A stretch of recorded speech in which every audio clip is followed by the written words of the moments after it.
The whispers began the moment she entered the ballroom. Celestine Montclair, Duchess of Ravenwood, paused at the top of the marble staircase, her gloved hand resting on the cold balustrade. Below her, the glittering crowd of London's elite swirled in a sea of silk and candlelight, but it wasn't the splendor that stole her breath. It was the sound, that soft, insidious rustle of voices that rose the instant they noticed her. She could not make out every word, but she did not need to. She had heard them before. The Charity Case Duchess. The Baron's disgraced daughter. The woman who married a duke who could not bear to look at her. Her husband stood across the room, tall and impossibly elegant, his dark hair catching the chandelier's glow. Julian Ashworth, the Duke of Ravenwood, was deep in conversation with a cluster of lords, his expression unreadable. He did not turn. He never did. Celestine had learned in the 2 years since their cold, arranged marriage that she could walk into a room and remain utterly invisible to him. Tonight, however, was different. Tonight, she was not the only woman he ignored. A vision in lavender silk stood at his side, her hand resting on his sleeve with the ease of long familiarity. Lady Isadora Pemberton, the woman Julian had loved before Celestine, before duty and a political alliance had chained him to a bride he never wanted. Lady Isadora had married a wealthier man, a viscount, and left England for Italy. Now she was back, widowed, glowing. And from the way Julian inclined his head toward her, listening, Celestine realized with a hollow ache that her husband was still captivated. Celestine forced her feet to move. One step, then another. Her gown, a deep emerald green that the modiste had insisted brought out the copper in her hair, suddenly felt like a costume. She descended the stairs with her spine straight, a practiced smile on her lips, while inside her heart cracked a little more with every whisper that brushed past her ears.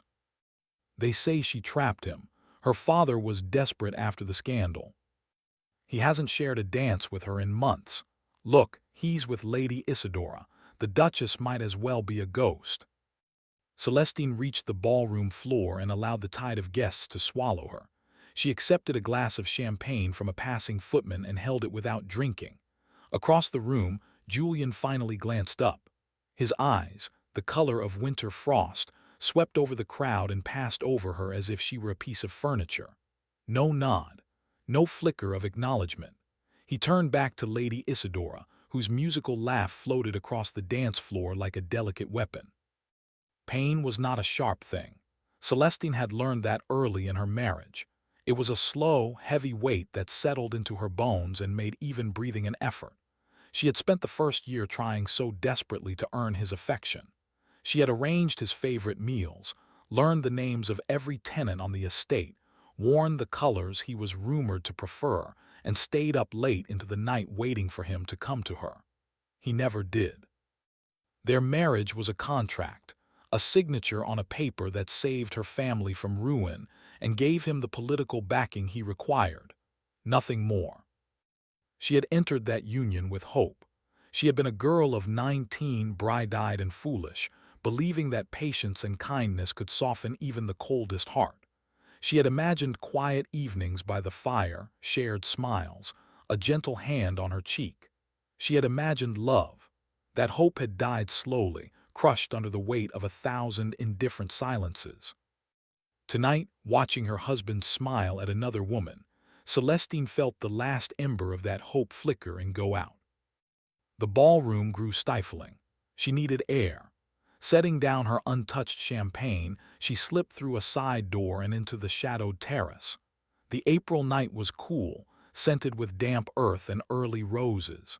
She gripped the stone railing and stared up at the indifferent stars, blinking back the tears she refused to shed. She did not hear footsteps behind her until a voice, low and hesitant, broke the silence. "Your Grace, are you unwell?"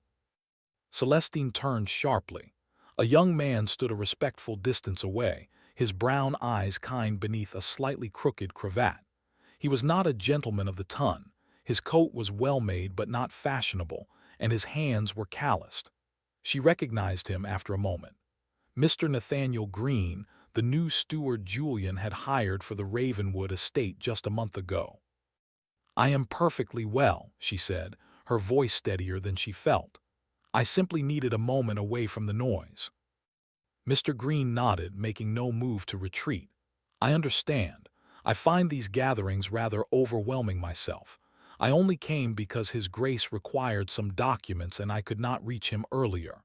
He paused, then added gently, "But I suspect you are not merely escaping the noise, Your Grace. Forgive me if I speak out of turn." Celestine looked at him, really looked. There was no pity in his gaze, only a quiet, observant sympathy. Something in her chest loosened just a fraction.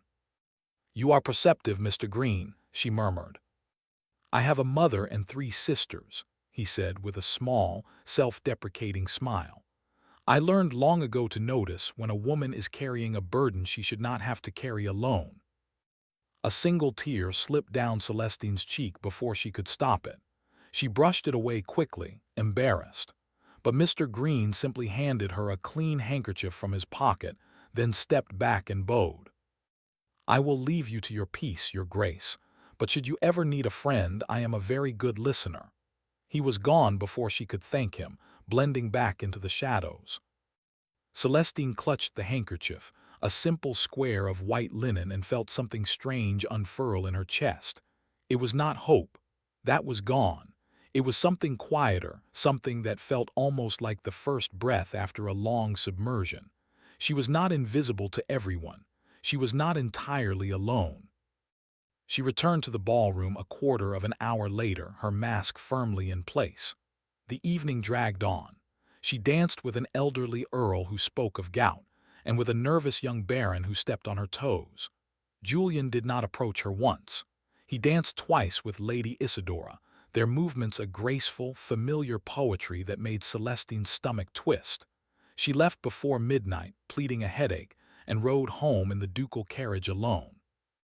Ravenwood Hall, their grand country estate an hour from London, was shrouded in fog when she arrived. The vast stone manor with its ivy-covered walls and darkened windows had never felt like home. She wandered through empty corridors to her chamber, dismissing her maid, and stood before the vanity mirror. The woman who stared back was a stranger. Pale, hollow-eyed, her once vibrant hair pulled too tightly, her lips pressed into a permanent line of restraint. She had become a ghost in her own life. That night she did not cry. She simply sat on the edge of her bed and made a quiet, irrevocable decision. She would stop. She would stop waiting, stop hopping, stop shaping every breath around a man who did not see her. She would no longer twist herself into knots for his approval. If Julian Ashworth wanted a wife in name only, then that was exactly what he would have. She would live her life, find her own purpose, and guard what remained of her heart behind walls he would never be invited to breach. The next morning, everything changed. Julian returned to Ravenwood Hall 2 days later, bringing Lady Isidora with him. Celestine received the news at the breakfast table from Mrs. Hartley, the housekeeper, who delivered it with a carefully neutral expression.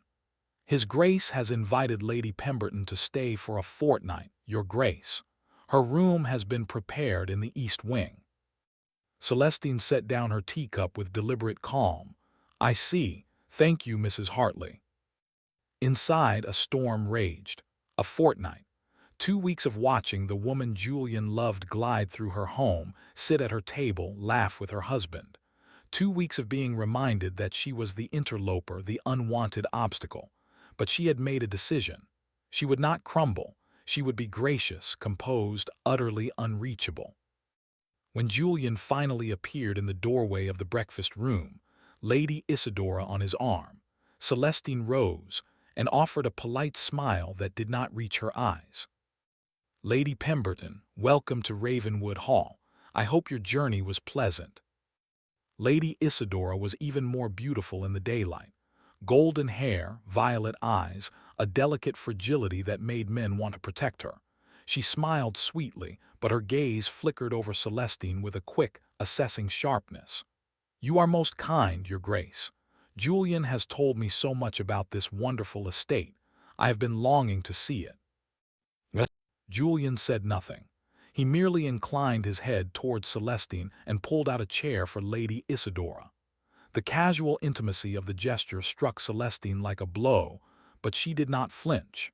She lowered herself back into her seat and continued her breakfast as if her heart were not splintering. The first days were a trial by fire. Lady Isidora monopolized Julian's attention with the skill of a woman who had practiced the art for years.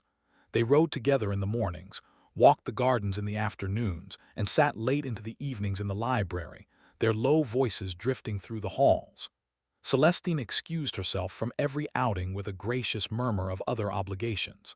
She took her meals in her room, claiming fatigue. She made herself scarce, and Julian did not seem to notice. But the pain did not vanish. It transformed. Every time she glimpsed them together, the ache sharpened into something colder, more resolute. She would not be destroyed by this. She would not give him the satisfaction of seeing her broken. One afternoon, seeking escape, she wandered down to the village that bordered the estate. The tenants' cottages were in need of repair, the children barefoot, the women weary. Celestine had visited before during her first year of marriage, bringing baskets of food and medicines. Julian had discovered her efforts and coldly informed her that charity was the steward's domain. She had stopped, eager to please him. Now, standing in the muddy lane with the scent of wood smoke and damp wool around her, she realized how foolish she had been. She had surrendered her own compassionate nature to win the approval of a man who had never intended to give it. A young girl with tangled curls and enormous brown eyes tugged at her skirt. "Are you the Duchess, miss? My mum says you're too grand for the likes of us." Celestine knelt in the dirt, heedless of her fine gown, and took the child's grimy hand. "Your mum is mistaken. I am not too grand. I am simply someone who has been away too long. What is your name?" "Annie, miss." "Well, Annie, I intend to visit much more often from now on, and I shall bring books. Would you like to learn to read?" The child's face split into a gap-toothed grin. Celestine felt something long dormant stir to life inside her. Purpose. A quiet, glowing purpose that had nothing to do with her husband. She began returning to the village daily. She enlisted Mr. Green's help, and together they organized supplies, arranged for a tutor, and secured permission to turn an abandoned cottage into a small schoolroom. The steward proved to be an invaluable ally, kind and efficient, with a steady patience that put everyone at ease. He never asked questions about her marriage. He simply showed up, sleeves rolled, ready to work. Days turned into a week. Celestine rose early and returned to the hall late, sun-warmed and pleasantly exhausted. She no longer lingered in corridors hopping for a glimpse of Julian. She no longer waited for him to notice her absence. She filled her hours with laughter and learning and the simple, profound joy of being needed. The tenants began to greet her with genuine warmth. The children adored her. Mr. Green, with his quiet smiles and unwavering support, became the friend she had never had. And then, without warning, Julian noticed. It happened in the garden. Celestine had returned from the village and was walking toward the side entrance, a smudge of dirt on her cheek and a stack of children's drawings in her arms. Mr. Green walked beside her, carrying a box of books. She was laughing at something he had said, her head tilted, her hair escaping its pins, when a shadow fell across the path. Julian stood before them, his face carved from ice. His gaze swept over her disheveled appearance, then settled on Mr. Green with something sharp and dangerous flickering in his pale eyes. "Your Grace," Mr. Green said, bowing immediately.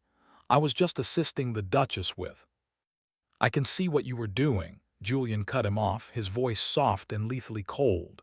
"Leave us." The steward hesitated, glancing at Celestine. She gave him a small, reassuring nod. He bowed again and retreated, leaving her alone with her husband. The silence stretched, taut as a wire. Julian took a step closer, his jaw tight. "You have been absent from the hall for days. I had to ask the servants where my own wife had gone. Imagine my surprise when I learned you have been spending your time with the steward in the village among the tenants." Celestine met his gaze without flinching. "I was not aware my whereabouts were of any interest to you, Your Grace.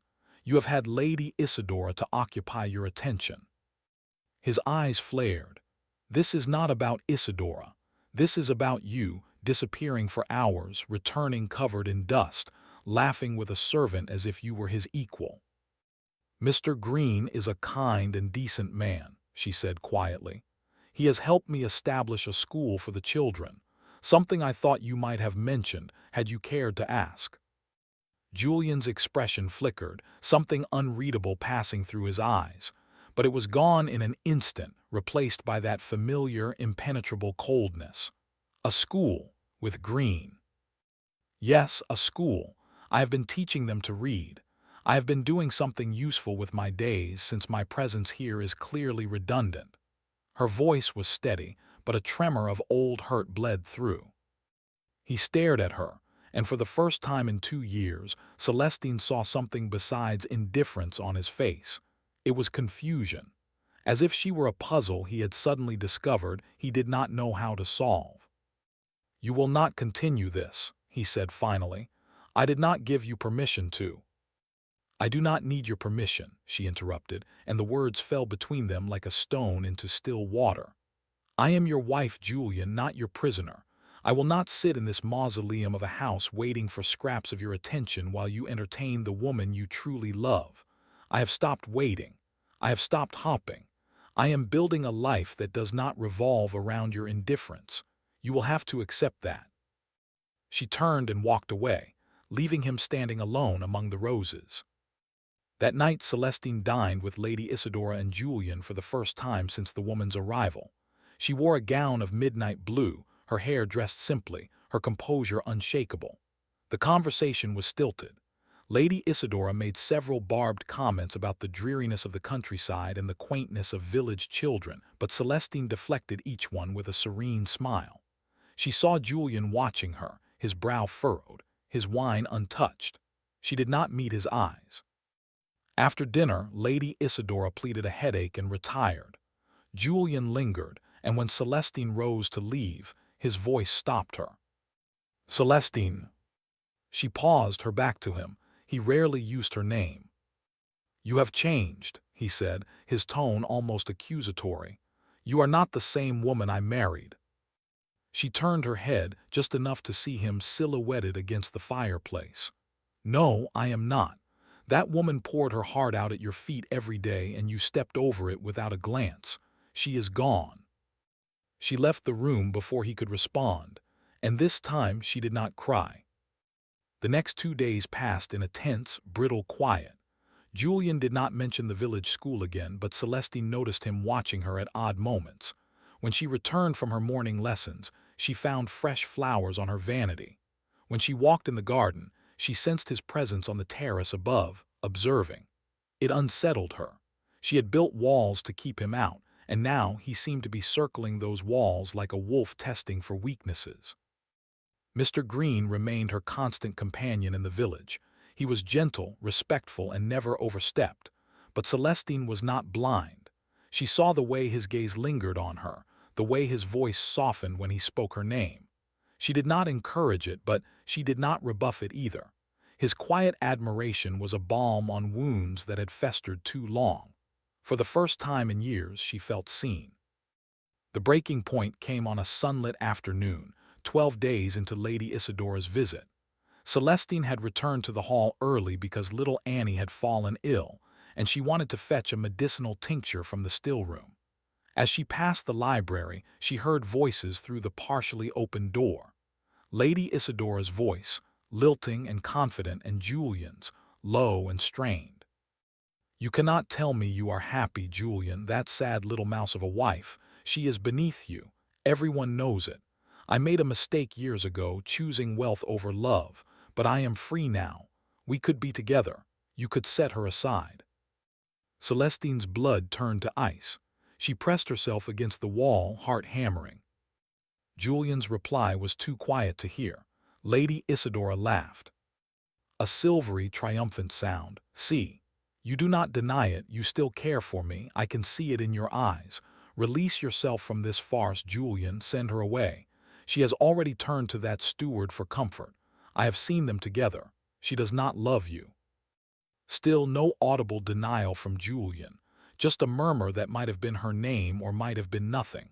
Celestine waited, breath held, for him to refute it, to say, "She is my wife and I will not abandon her," to say anything. Silence. The ice inside her shattered into 1,000 shards of grief.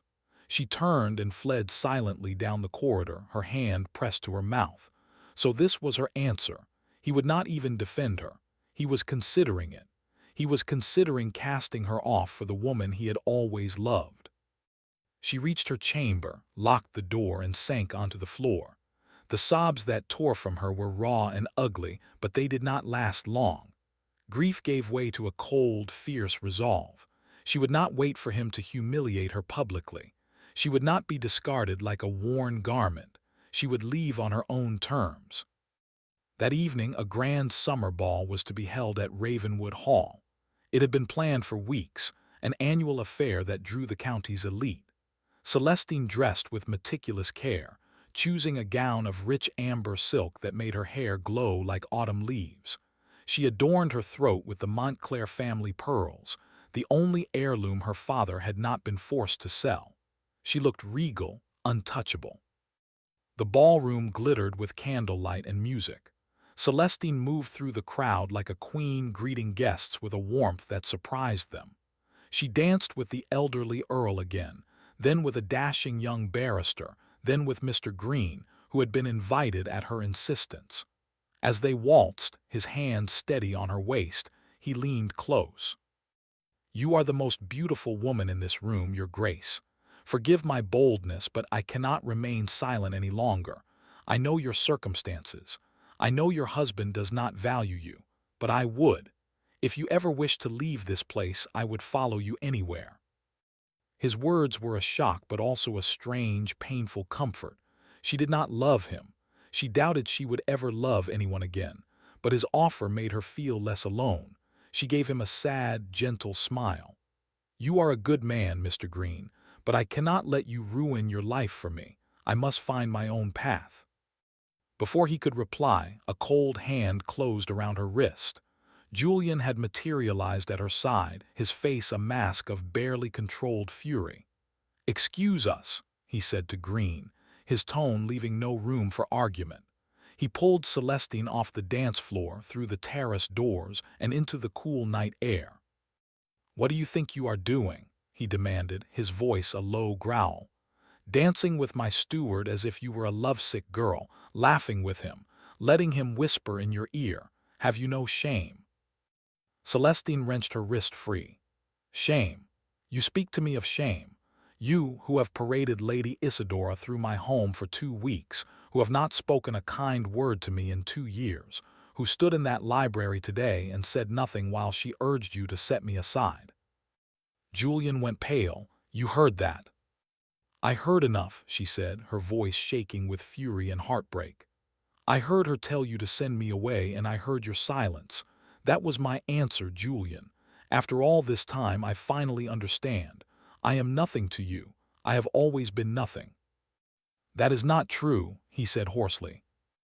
"Then what is the truth? Tell me." She faced him, eyes blazing, and for the first time he looked utterly undone. He opened his mouth, but no words came. The grand doors behind them burst open, and Lady Isidora swept onto the terrace, her eyes glittering with malice. "There you are, Julian. The guests are asking for the Duke and Duchess. Oh dear, have I interrupted a quarrel?" Her gaze slid over Celestine with contempt. "Your Grace, you really should not tax your husband with emotional scenes. A woman of your background ought to be grateful for the position you have been given." That was the final straw. Celestine lifted her chin and looked Lady Isidora directly in the eye. "My background is a matter of public record, Lady Pemberton, but my worth is not determined by your opinion. I am the Duchess of Ravenwood. This is my home, and you are merely a guest who has overstayed her welcome." Lady Isidora's face contorted. Julian said nothing, but his eyes were fixed on Celestine with an intensity she could not read. Celestine turned on her heel and walked back into the ballroom, her heart pounding. She circulated among the guests, smiling, gracious, while inside she was falling apart. She had stood up for herself. It felt like both a victory and a farewell. She had already made up her mind. Tomorrow she would leave. She would go to a small cottage on the far edge of the estate, one she had discovered during her village work, and she would build a quiet life there, far from the cold grandeur of Ravenwood Hall. But fate had one more twist to deliver.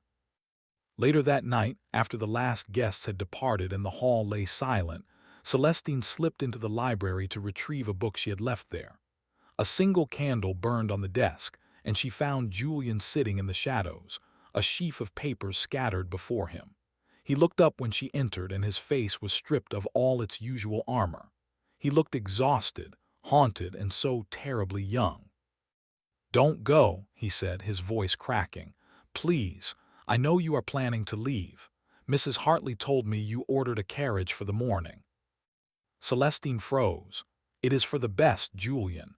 You and I both know this marriage was a mistake." He rose and crossed the room, stopping just inches from her. "It was not a mistake. It was the only thing that saved me, and I was too blind, too proud, too afraid to see it." She stared up at him, bewildered. "What are you saying?" He dragged a hand through his hair, a gesture of utter desperation. "I loved Isadora once, years ago. She left me for a richer man, and it shattered something in me. I swore I would never give anyone that power again. When I married you, I thought if I kept my distance, I would be safe. I would not risk being destroyed. So I built walls around my heart, and I treated you with unforgivable coldness." His voice broke. "But you, Celestine, you were never cold. You were warm and kind and patient, and you made me feel things I was terrified to feel. So I pushed you harder. I convinced myself you were a duty, nothing more. And when Isadora returned, I let her near me because it was easier to face an old, dead love than the living, breathing one that had taken root inside me against my will." Celestine's breath caught. "You love me." "I love you," he said, and the words fell from him like stones he had been carrying for an eternity. "I have loved you for longer than I can admit. I watched you change, grow distant, stop looking at me with those hopeful eyes, and it undid me. I saw you laugh with Green, and I wanted to tear the world apart. I stood in that library and said nothing to Isadora, not because I was considering her offer, but because I was drowning in the realization that I had already lost you." He reached into his coat and withdrew a folded document, handing it to her with trembling fingers. "This is what I was working on the night of the ball. I have been secretly funding your village school through an anonymous account. Green was the intermediary. I wanted to support you without you knowing, because I was too much of a coward to tell you how proud I was. How proud I am." Celestine unfolded the paper. It was a bank draft for a considerable sum, made out to the Ravenwood Village School Trust, dated over a week ago. Her vision blurred with tears. "You did this. All this time I thought you disapproved." "I disapproved of the way Green looked at you," Julian said, a ghost of his old sharpness returning. "I was jealous, desperately, pathetically jealous, but I could never disapprove of you. You are the finest person I have ever known, and I have treated you abominably." The tears spilled down her cheeks. He lifted a hand and with infinite hesitance brushed them away. His touch was gentle, so different from the cold Duke she had known. "I am sorry," he whispered. "I am so deeply sorry. I know I do not deserve your forgiveness, but I am asking for it anyway. I am asking for a chance to be the husband you deserved from the start. Don't leave. Please, Celestine, stay. Let me spend the rest of my life proving that I am worthy of you." Celestine looked at him, at this proud, broken man who had finally let his walls crumble, and felt the last of her own defenses dissolve. The pain of 2 years did not vanish. It would take time to heal. But standing there in the candle-lit library, she saw the truth she had stopped believing in. He loved her. He had always loved her, even when he had buried it so deep that neither of them could find it. "I loved you too late," he continued, his voice raw. "I fell in love with my wife when she had already given up on me. But I am begging you with everything I am, give me a second chance to love you in time." She placed her hand over his heart, feeling the frantic beat beneath her palm. "You hurt me, Julian. You made me feel invisible. I cannot simply forget that. I know. He closed his eyes as if bracing for a blow. But, she said softly, I never stopped loving you, even when I tried, even when I built walls of my own. Some part of me was still waiting for the man I always believed you could be. His eyes flew open, glimmering with a hope so fierce it made her heart ache. Then you will stay. I will stay, she said. But things must be different. No more cold silences, no more distance. I will not be a ghost in my own marriage. Never again, he vowed. I will tell you I love you every day until you are sick of hearing it. I will dance with you at every ball. I will walk beside you to the village and meet every child you have taught. I will be the man you deserve. I swear it. He drew her into his arms then, not with passion but with a tenderness that undid her completely. She rested her head against his chest, and finally, after years of loneliness, let herself be held. The next morning, Lady Isidora departed Ravenwood Hall in a cold fury, her schemes unraveled. Mr. Green accepted a generous severance and a glowing letter of recommendation, and he left for a new position in the north, his heart bruised but his dignity intact. He had seen the way the Duke looked at his wife, and he knew that whatever his own feelings, Celestine belonged where she was. Weeks passed, then months. Julian kept every promise. He was attentive without being smothering, affectionate without being performative. He visited the village school and sat cross-legged on the floor, listening to Annie read her first full sentence. He took Celestine's hand at dinner and held it through every course. He whispered his love into her hair each night before sleep. Healing was not a straight path. There were days when old hurts surfaced, when Celestine flinched at a certain tone or withdrew into silence. But Julian never retreated into his former coldness. He stayed present, patient, his remorse a quiet, steady force. He confessed that he had burned every letter and portrait connected to Lady Isidora years ago, but had been too stubborn to admit that he was already in love with his wife by then. That revelation, spoken on a rainy afternoon in the garden, brought tears and then laughter, and finally a deep, abiding peace. By autumn, Ravenwood Hall felt like home. Celestine stood on the terrace one evening, watching the sunset paint the sky in shades of amber and rose, the same color as the dress she had worn on the night everything changed. Julian came up behind her and wrapped his arms around her waist, his chin resting on her shoulder. "What are you thinking about?" he murmured. "I was thinking about that first ball," she said. "When I walked in and you looked through me, I felt so utterly alone." His arms tightened.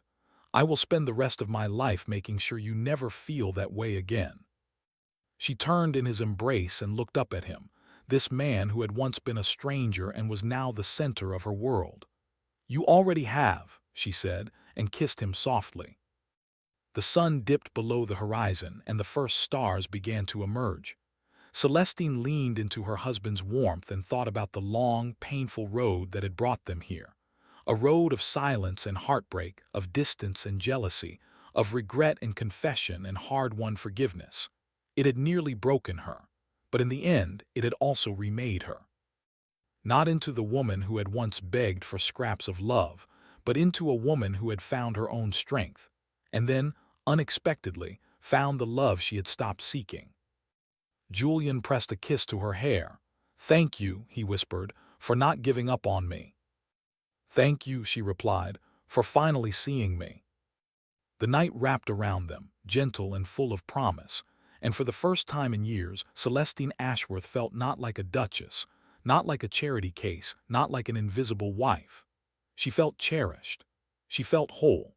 And as the stars multiplied overhead, she knew that the story they would write from this night forward would be one of tenderness, healing, and a love that had been forged in fire and had emerged at last unbreakable.